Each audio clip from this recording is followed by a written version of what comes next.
Por que estás triste?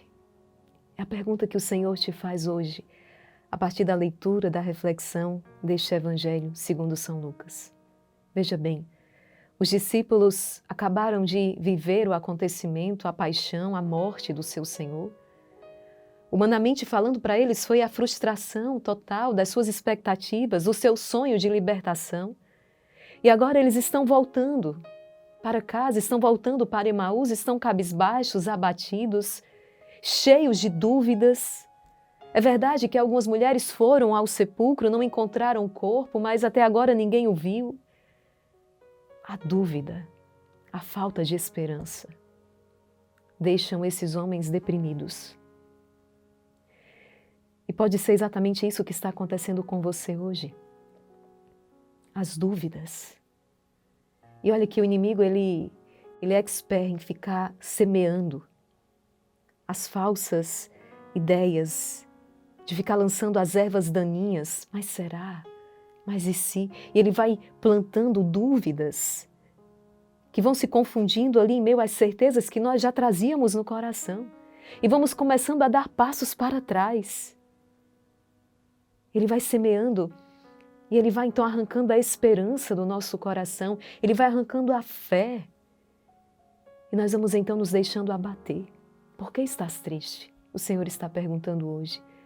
Os discípulos, por essa razão, pelos últimos acontecimentos, você talvez por causa da perda de um trabalho, de um emprego, um filho que saiu de casa, uma discussão com alguém muito querido, um desentendimento, a morte de alguém. Por que estás triste? Celebrar a ressurreição do Senhor, nós estamos dentro desse tempo pascal, é celebrar a vitória de Cristo sobre o mal, sobre a morte, ou seja, não há mal que o Senhor não tenha vencido. Entenda, Ele já venceu. E nós precisamos continuar acreditando, ainda que os nossos olhos humanos não possam enxergar, não consigam enxergar. Nós somos chamados a enxergar exatamente com os olhos da fé. Com os olhos da fé. Eu quero fazer com você hoje uma oração belíssima, uma oração composta pelo Padre Pio, que também nas noites da sua vida, e olha que Padre Pio atravessou noites densas, a noite escura que ele viveu. Mas Padre Pio, ele compôs uma oração belíssima, onde ele vai dizer, fica comigo, Senhor. Exatamente aquilo que os discípulos de Emaús falam para o Senhor, fica conosco. Na tarde, na noite da minha vida, fica conosco, Senhor. E o Senhor começa a falar, a partilhar com aqueles homens toda a Escritura, para fazê-los então entender, para fazê-los recordar que todo esse sofrimento, que tudo isso já havia sido predito pelos profetas, inclusive Jesus já havia anunciado que Ele passaria por tudo isso. Exatamente o que nós estamos vivendo hoje, essas atrocidades que nós temos visto, o Senhor já nos falava a respeito disso, está nas Escrituras. Mas precisamos entender que o mal, ele não tem a palavra final. É uma passagem, nós passamos, como o povo de Israel que passa pelo deserto, nós vamos passar pelo deserto dessas atrocidades, mas não é o fim. O fim é a ressurreição, é a glória.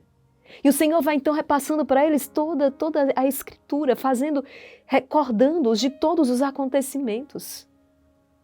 E é na verdade que é no partir do pão que eles reconhecem o Senhor.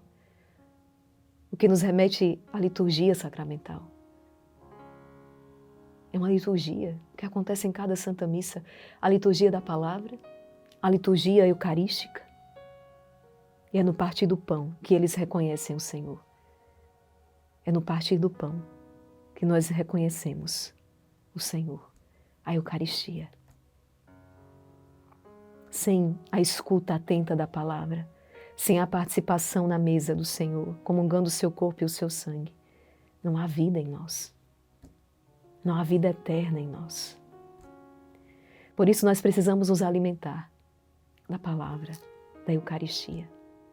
Esses homens então são reinflamados, são reanimados. E depois eles que saem dali para poder anunciar aos outros, Ele apareceu para nós, Ele de fato está vivo.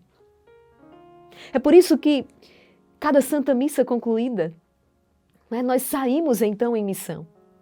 Somos nós que saímos então em missão para dar a conhecer, para anunciar e dizer: o Senhor está vivo. Nós somos redimidos, o céu nos foi aberto.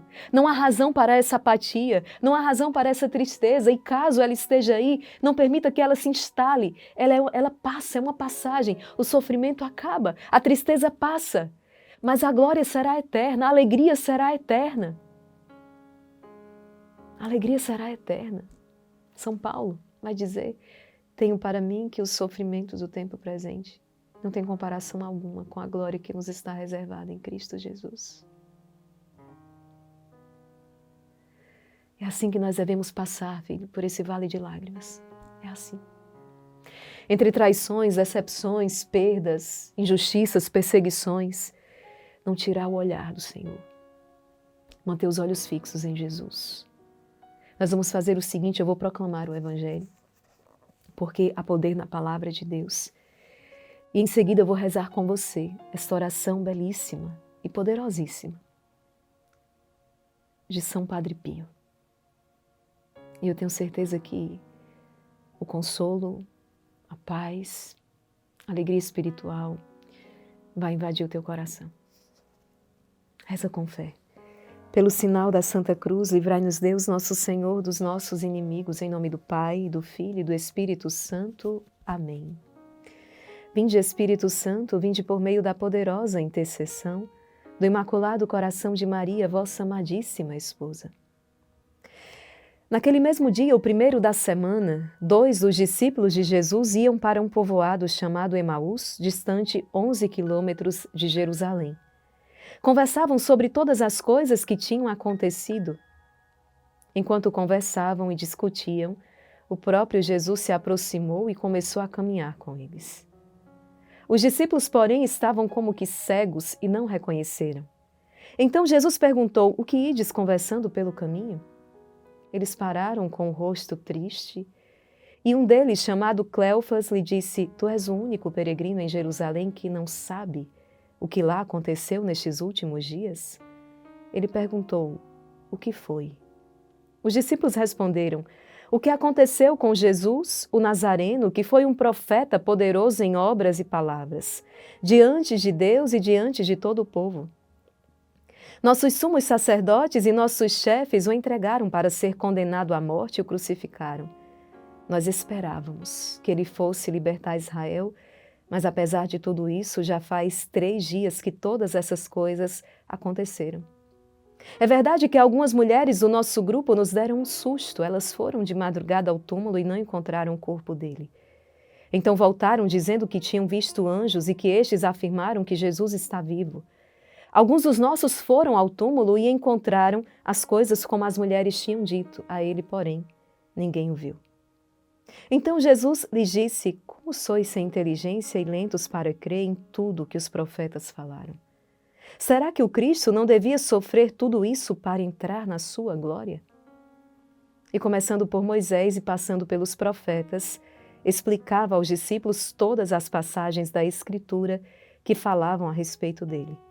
Quando chegaram perto do povoado para onde iam, Jesus fez de conta que ia mais adiante. Eles, porém, insistiram com Jesus, dizendo: fica conosco, pois já é tarde e a noite vem chegando. Jesus entrou para ficar com eles. Quando se sentou à mesa com eles, tomou o pão, abençoou, partiu e lhes distribuía. Nisso os olhos dos discípulos se abriram e eles reconheceram Jesus. Jesus, porém, desapareceu da frente deles.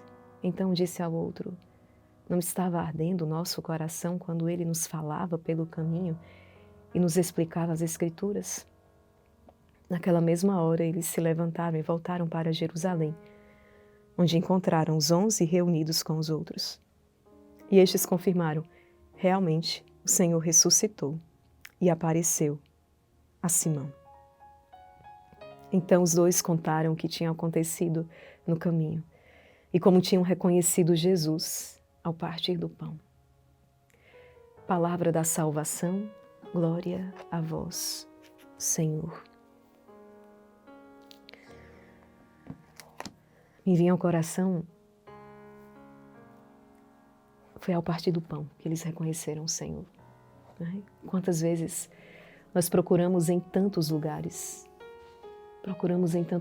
aquilo que apenas na igreja, mas precisamente no santo sacrifício da missa, nós encontraremos as respostas, a alegria, o consolo, a certeza do céu, o peso de glória eterna na Santa Missa, no partir do pão, na comunhão.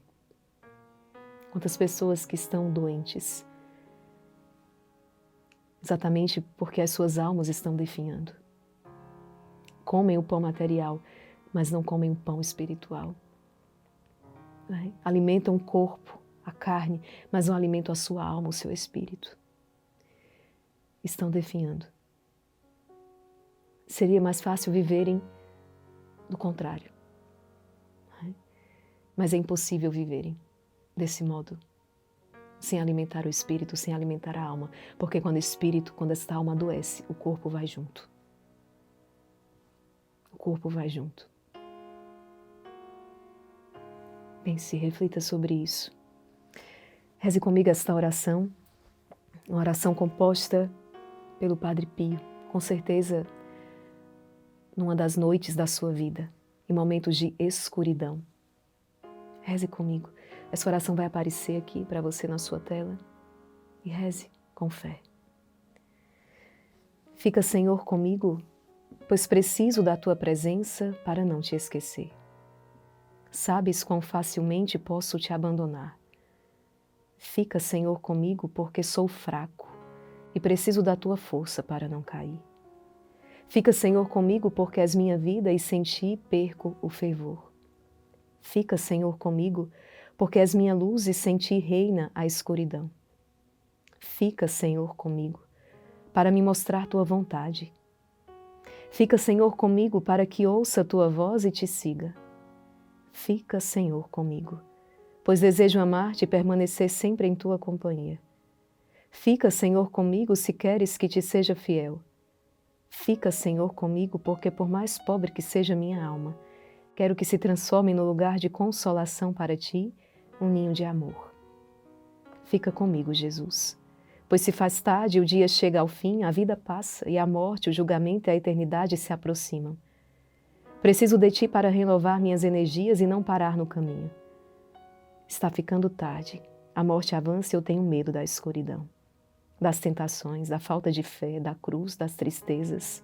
Oh, quanto preciso de Ti, meu Jesus, nesta noite de exílio.